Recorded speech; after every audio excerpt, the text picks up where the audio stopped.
آیفا انجمن مدافعان سلامت است. ما برای رد هر گونه شکنجه تشکل یافتیم. برای رسیدگی و کمک جسمی و روحی به قربانیان تعرض‌های جنسی در زندان‌ها، برای حفظ سلامتی کودکان و رسیدگی به فاجعه حملات شیمیایی به دانش آموزان. هدف ما افشاگری و مستند کردن تمام رفتارهای ضد حقوق بشر در ایران است. عضویت در آیفا با اسم مستعار هم انجام پذیر می‌باشد. آیفا به امنیت اعضا و یاریجویان خود در ایران و یا خارج از ایران پایبند است. برای پر کردن فرم عضویت به سایت ما مراجعه کنید. با عضویت در آیفا به ما ملحق شوید. منتظر شما هستیم.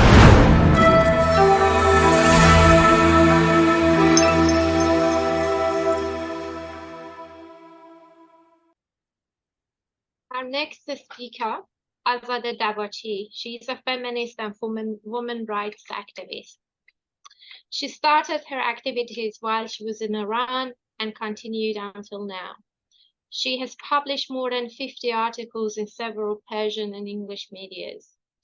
She was a research assistant at Deakin University and carries research on women and gender-related topics. She published 2 poetry collections, 2 essay collections on women and gender in Iran, and 1 short story. I would like to invite Azadeh to join our panel. Thanks a lot for everyone who joined this seminar. Can you hear me well? I'm just very vague.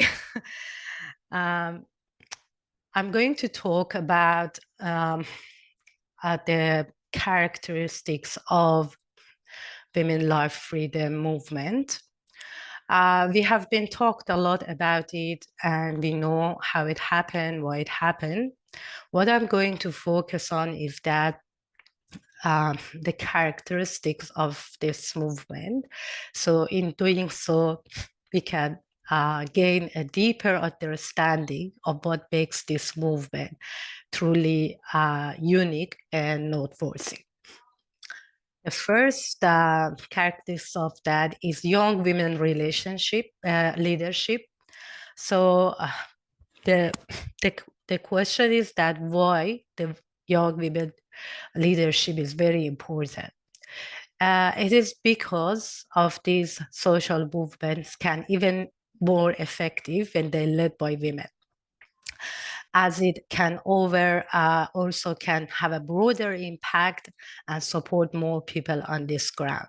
In the context of Iranian social movement, it is intriguing to observe a notable shift in the roles of women, particularly among young women and teenagers, who have taken a pioneering role in spearheading protests. 2 noteworthy examples are Nika Sharkarami and Sarina Ismailzadeh have emerged as a prominent figure in this movement. There are more teenagers, which I only bring up these examples. And these teenagers is in the effective utilization of social media platform. They have harness the power of digital communication to share their perspective and insight, initiating crucial conversation about the status of young women in the Iranian society. Through engaging video content and candid discussions, both of them played a pivotal role in raising awareness and disseminating knowledge about social issues and challenges faced by Iranian women. In essence, Nika Sharkarami and Sarina Ismailzadeh represent a new generation of Iranian women who are leveraging the digital age to drive social change. By occupying the forefront of protest and the influence of social media, they have become the catalyst of the empowerment and enlightenment.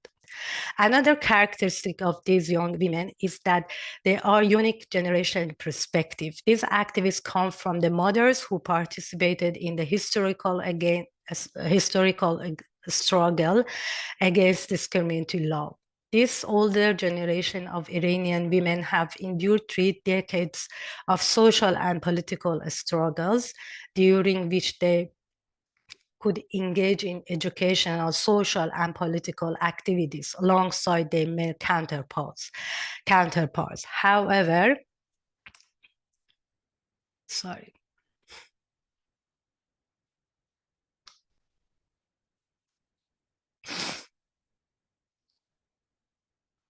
However, society has not always been ready to accept these women activities. Furthermore, a significant characteristic of these young women is that they inherited rebelliousness, growing up in the environment that inherited a spirit of resistance from their previous generation. They exhibit courage by defying social norms imposed by the government, which attempt to steal their own ideology and Islamic values through books and educational systems. In a sense, the young women leading the movement embody a powerful blend of generational wisdom and youthful defiance. They draw inspiration from their mothers, struggling while forging their own path towards social change. Another characteristic is that women and social disobedience. So since the last year, despite the loss of people's street protests, we still have the social disobedience among women. One of the most significant factors to this transformation can be attributed to a maturation of women's resistance in aftermath of the protest. The new approach of this primarily dismantled the virtual realm rather than through a street demonstration. It takes on various forms of everyday protest. Most of them are directed against the mandatory hijab enforcement. For instance, sharing videos and images of women and broadcasting them on social media and mainstream media platforms. So they could find out the standing against the government. Secondly, is the resistance of schoolgirls against chemical attacks. They also, even though the government tried to silence them, they successfully conveying their resistance.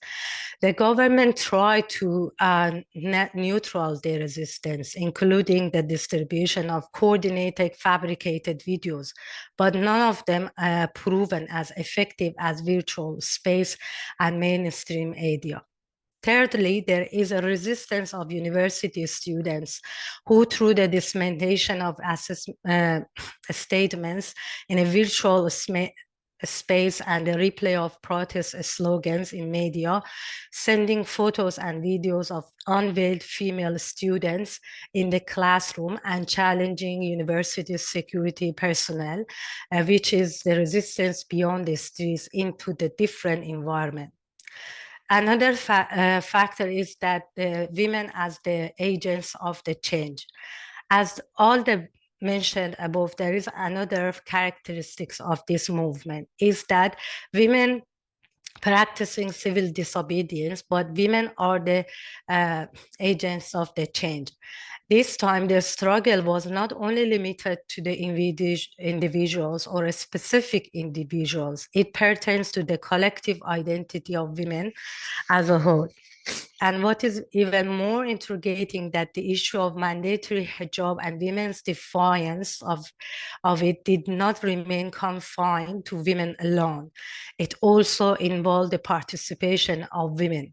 In a sense, one could argue that the collective action of this reflect the collective leadership for the past few months. But the government response throughout this is that the hijab bill. So they try to actually implement the bill that forced women to veil, even those who did not veil or those who have a disobedience of this veil, they were actually have to pay fines. For example, they have to fine lots of like 167,000 Iranian reals, and this is increasing each time. And the bills also specify penalties for closing war by citizen or for if they repeating that, and then eventually they will put them in jail. The bill also outlined punishment for individuals who promote against hijab in the internet, although the specifics of these penalties are not mentioned in provided text. Many women in Iran who appear in public without the government mandated headscarf and appropriate attire have shared the image on social media. They should be punished. According to the bill, if the fines are not paid within the months, the fine will be doubled. And all of this continued and continued. So one of the things is that I believe civil resistance by women will continue persistently and menace the surface. The future of this movement cannot be definitely predicted in form of when it will yield results. However, what is clear that they will continue to stand firm against the repressive regime of the Islamic Republic. The introduction of the bill and all other mandatory hijabs strategies will not be effective for these women, and especially for the future generation. And ultimately, this will contribute to collective awareness of women and further will empower them. Thank you.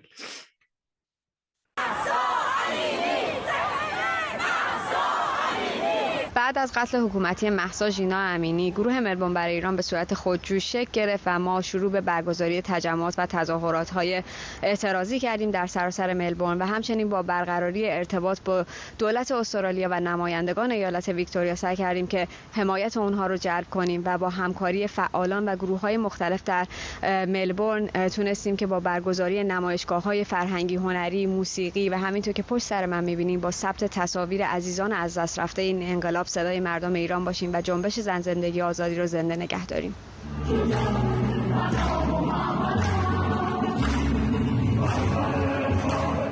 بعد از قتل حکومتی مهسا ژینا امینی، ایرانیان استرالیای غربی بسیار خشمگین به خیابان‌های مرکز شهر پرت اومدن و بعد از اون هم تعداد زیادی گردهمایی، راهپیمایی و مراسم یادبود برای جاویدنامان انقلاب زن زندگی آزادی برگزار شده و یک تحصن 36 ساعته هم با مواضع ضد جمهوری اسلامی در مقابل دولت استرالیای غربی برگزار شد. ایرانیان استرالیای غربی همچنان بر سر مواضع ضد جمهوری اسلامی خودشون محکم و پابرجا همبسته با مردم ایران ایستادند.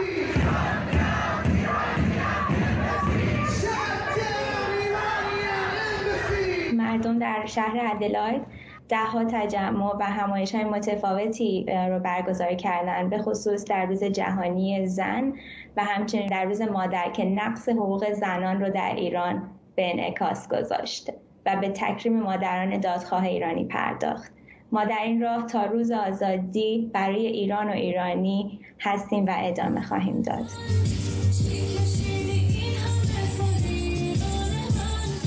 با وجود اینکه جامعه ایرانی ساکن تاسمانیا جمعیت کمتری داره نسبت به سایر ایالت‌ها، از همون ابتدای جنبش زن زندگی آزادی با تلاش عزیزان شهرهای هوبارت و لانسستون ما موفق شدیم که راهپیمایی‌ها و گردهمایی‌های زیادی رو برگزار بکنیم.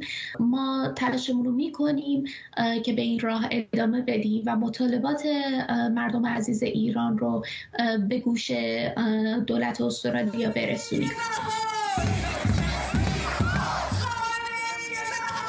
ما هم مثل بسیاری از شهرهای دیگه استرالیا پس از قتل مهسا ژینا امینی تجمعاتی رو در کمبرا و مخصوصا مقابل پارلمان استرالیا و سفارت جمهوری اسلامی برگزار می‌کردیم و این شانس رو داشتیم که دوستان دیگه از شهرهای مختلف استرالیا برای این تجمعات به ما ملحق بشن و بتونیم همکاری‌های بیشتری رو در سطح استرالیا با هم داشته باشیم و این همکاری ادامه خواهد پیدا کرد تا پیروزی انقلاب زن زندگی آزادی در ایران.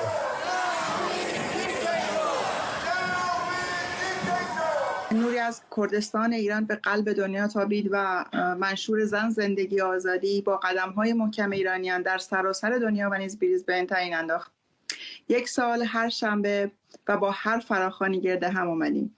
مقابل پارلمان کوینزلند با تجمعات متوالی و شبانه روزی، با سفرهای جمعی اعتراضی به کمرا مقابل سفارت رژیم و نیز پارلمان استرالیا. دیدار با شخصیت‌های استرالیایی در این راستا و نیز ثبت بیش از هزاران مستند از عملکرد سیاه جمهوری اسلامی و ارائه آن به سنای استرالیا. در شهر سیدنی هم دقیقاً فردای قتل مهسا ژینا امینی یک گروه مستقل و به صورت خیلی خودجوش به خاطر خشمی که همگی داشتیم شکل گرفت و در طی 10 ماه گذشته 33 تا تظاهرات و تجمع داشتیم و در روز 10 دسامبر سال گذشته به مناسبت روز جهانی حقوق بشر بزرگترین تظاهرات ایرانیان رو در نیمکره جنوبی با بیش از 10,000 نفر برگزار کردیم و تمام تلاشمون رو میکنیم، راه ادامه میدیم که روز آزادی ایران رو ببینیم و اجازه ندیم خون عزیزان از دست رفتمون پایمال بشه و به حقمون برسیم.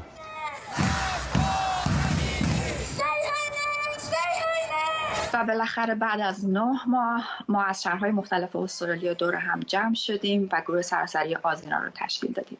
آزیران شامل متخصصین و نهادهای مردمی فعال در استرالیا هست که با هدف مطالبه گری برای ایران آزاد و سربلند دور هم جمع شدیم. پروژه های مختلفی رو دنبال می‌کنیم، تجمعات، تظاهرات، صحبت با دولت استرالیا. به عنوان مثال از نازنین بنیادی عزیز دعوت کردیم که در پارلمان با نماینده ها صحبت بکنن و در کل هدف سازماندهی نیروهای متخصص در استرالیا و انعکاس صدای مردم ایران در استرالیا است.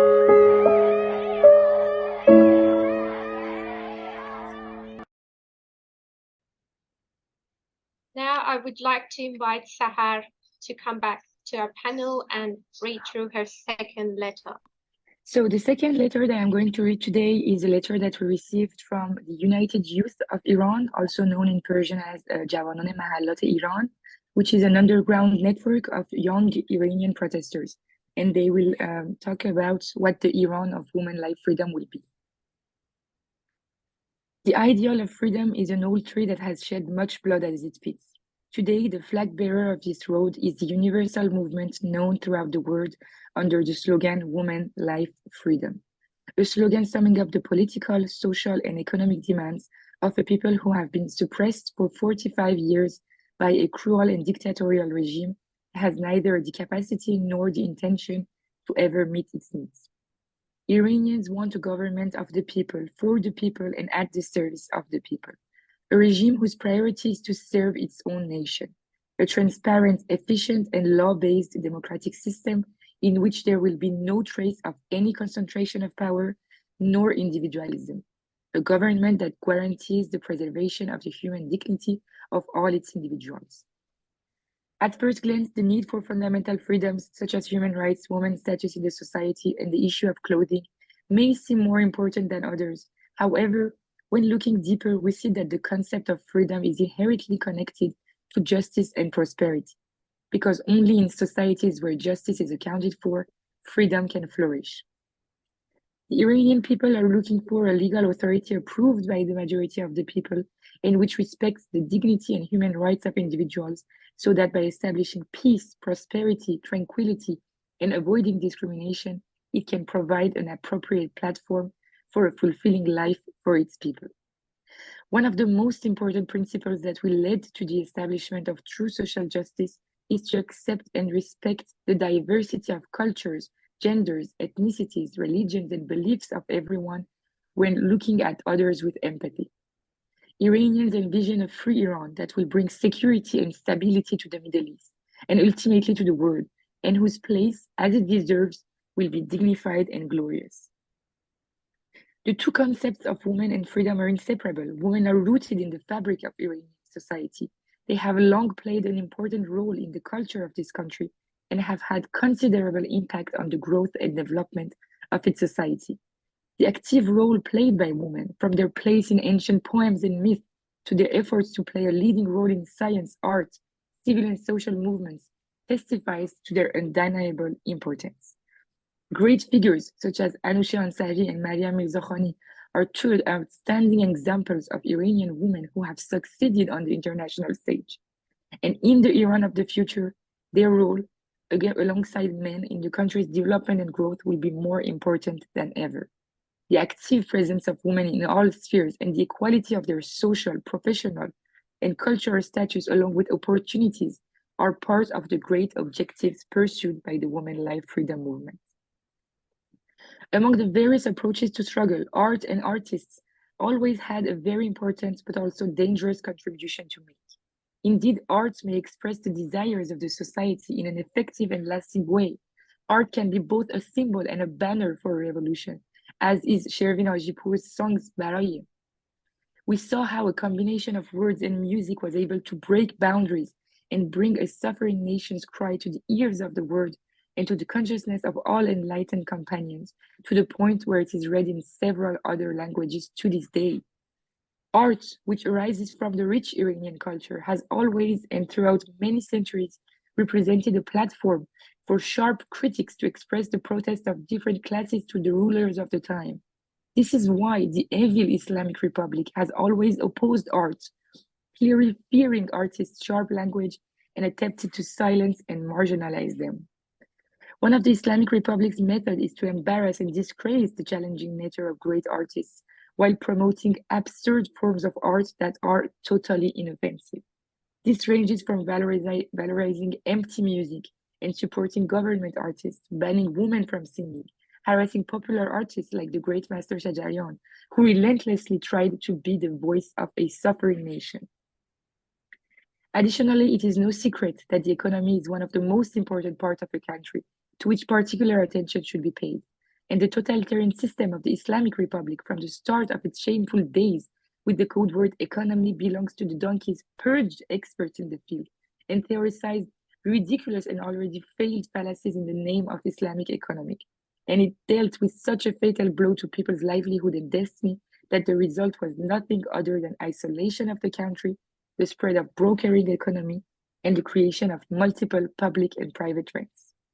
With the production of low-quality goods, the destruction of leading industries and factories, such as Iran Khodro, Azmayesh, Kafsh Milli, etc., Iran has become a market for junk goods, and every day, more corrupt and greedy people go to work, getting richer and richer, while the people are getting poorer and poorer. On the day of freedom, Iran will join the world market and avoid fattening loss-making sectors. It will create a healthy environment for a competitive economy, so that Iranians can enjoy desirable products worthy of their dignity. The well-being that the Iranian people and current revolutionaries envision for the future of Iran are the basic rights that governments are obliged to provide, such as proper and qualitative education, equal employment opportunities for all, access to decent housing, and respect for citizenship rights. Iranians have a long history of managing natural resources and adapting it to today's industry, from the historic wind power system of Yazd to the aqueducts and hydraulic structures of Shushar, which were considered brilliant in their day and still are to this day. This is why proper management of existing natural resources in the current condition of Iran and planning for the preservation and survival of the environment is definitely one of the most important priorities of all patriotic fighters.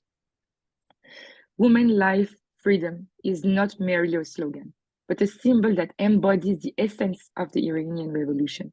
It represents more than just words. It encompasses a character, a belief, and a conviction.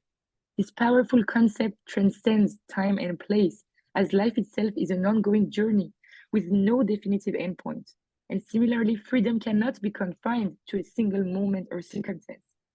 Women, being both the source of birth and the embodiment of the rebellious spirit, cannot truly exist without freedom. In societies where women are denied their freedom, life withers away while death thrives with its brutal force. And such oppressive conditions drag society down into the depth of slavery and servitude. It is the women of this society who possess the ability to convey this vital message to both young and old, men and women. They whisper in everyone's ears, we must not surrender to death. We must eradicate the banner of slavery and firmly plant the unyielding emblem of freedom in our red soil of struggle. Each time we are struck down, we must rise again like sprouting seeds with roots that go deeper and deeper. We must always remember that we are alive while those who oppress us are dead. We are alive because we believe in life itself. We cherish our freedom and yearn for even greater liberation. Though bound by societal constraints, we take pride in our commitment to women, to life, to freedom. Thank you very much.